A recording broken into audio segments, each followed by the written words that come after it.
ప్రభుత్వ విధానాలను ప్రశ్నిస్తే దేశద్రోహం కేసులు పెడుతున్నారని లోక్సభలో ప్రస్తావించారు మల్కాజ్గిరి ఎంపీ రేవంత్ రెడ్డి. రాష్ట్ర కేంద్ర ప్రభుత్వ విధానాలను వ్యతిరేకిస్తే కేసులు పెడుతున్నారని, ఇటీవలి కాలంలో ఇలాంటి కేసులు పెరిగాయన్నారు. దీనికి కేంద్ర హోంశాఖ సహాయ మంత్రి కిషన్ రెడ్డి సమాధానమిచ్చారు.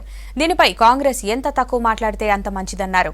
కాంగ్రెస్ మిస్ యాక్ట్ను దుర్వినియోగం చేసిందన్నారు. అద్వానీ, వాజ్పేయి, జేపీ నారాయణలను జైల్లో ఉంచిందన్నారు. पुलिस कम्स अंडर गृह मंत्री।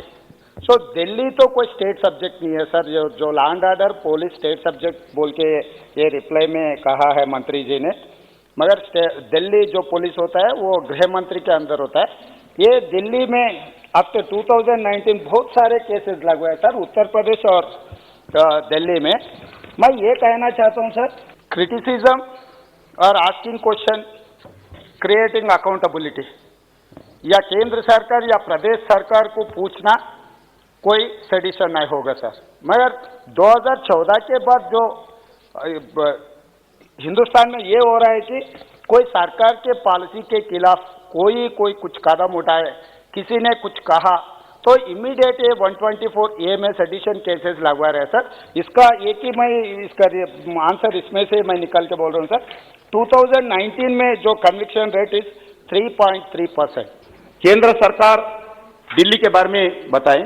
दिल्ली में 2000 अभी तक जो एनसीआरबी का डाटा घोषणा किया है, 2019 का घोषणा किया है। अलग दिल्ली का क्वेश्चन नहीं पूछे, फिर भी मैं देना चाहता हूं। दिल्ली का क्वेश्चन कोई अलग नहीं पूछे इसमें, मगर दिल्ली का केसेस हुए।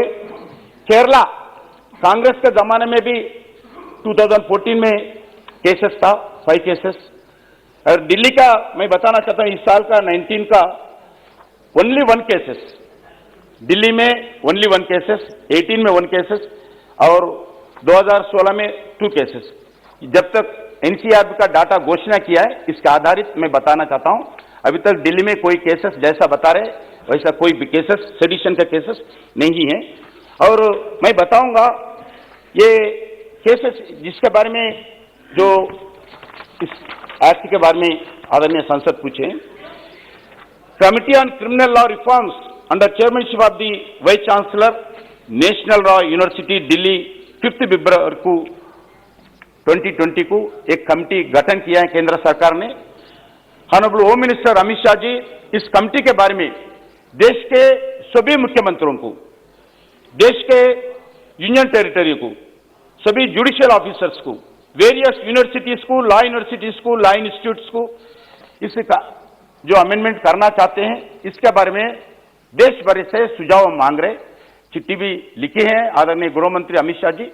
वो पूरा रिपोर्ट आने के बाद इस बारे में संसद चर्चा करके जो सीआरपीसी बदलने का विषय ये संसद के सामने भारत सरकार